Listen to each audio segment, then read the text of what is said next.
This is Coral Castle.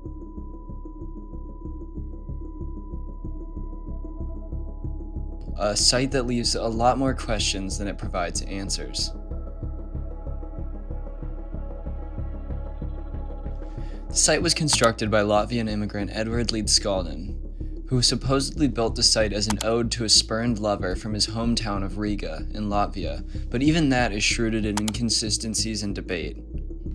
What we do know is that the 1,000-ton structure was built over the course of 28 years and was made by hand at night by Skalden himself.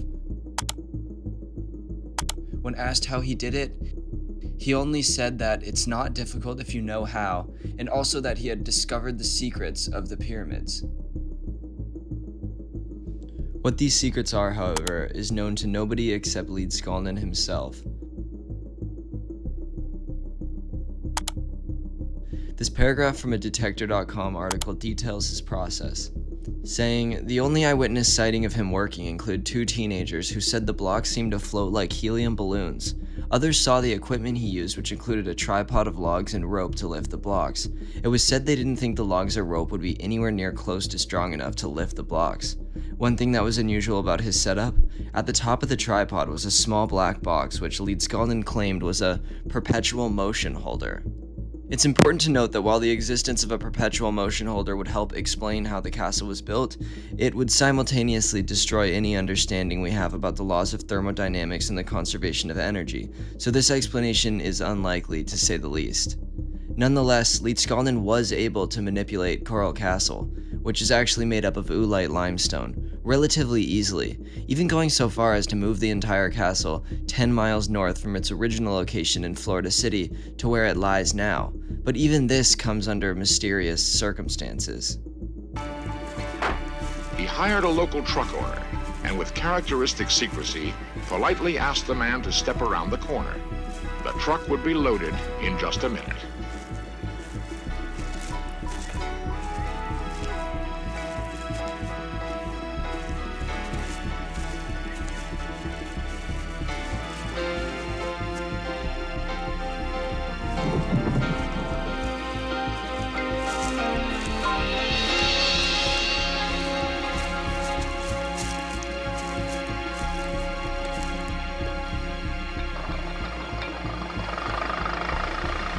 Piece by piece, Ed moved all 3 million pounds of rock 10 miles to its present location near Homestead, Florida.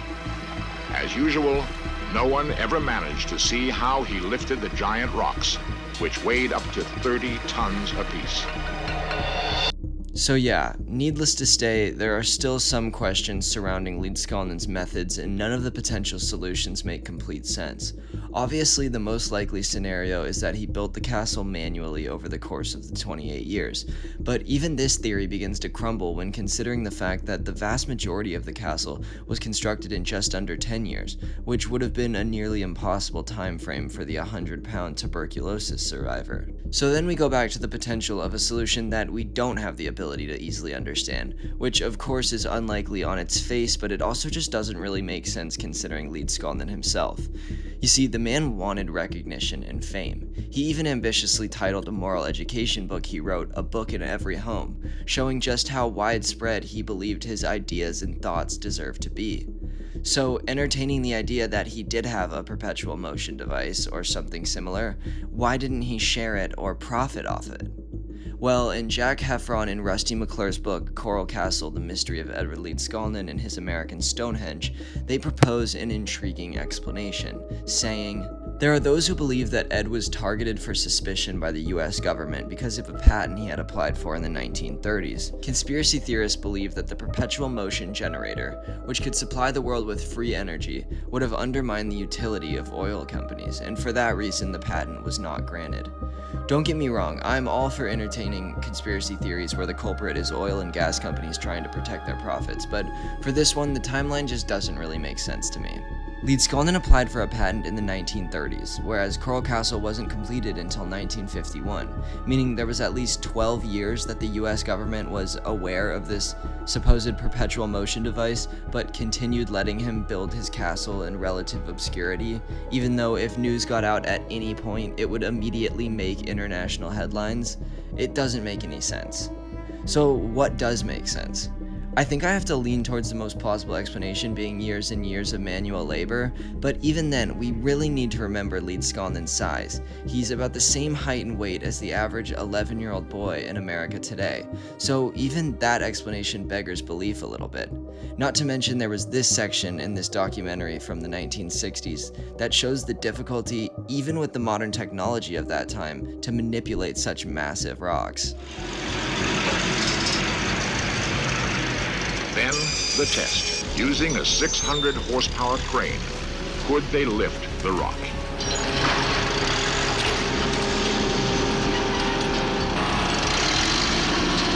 It couldn't be done. Charles Valois comments. Not with a modern equipment. I wouldn't cut more than 4 foot long and 32 inches wide and 7 or 8 foot long. That's the most I'll cut. And you see the struggle I have getting it out with that machine.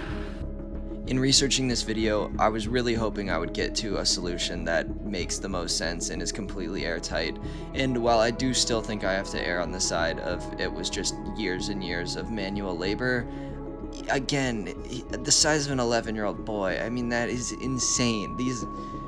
The rock he was manipulating was massive. I think the biggest piece in Coral Castle was twice as big as any piece that was used to construct the pyramids, and he did this alone. So I don't get it. All potential explanations have their own plausibilities and implausibilities. How do you think it was built?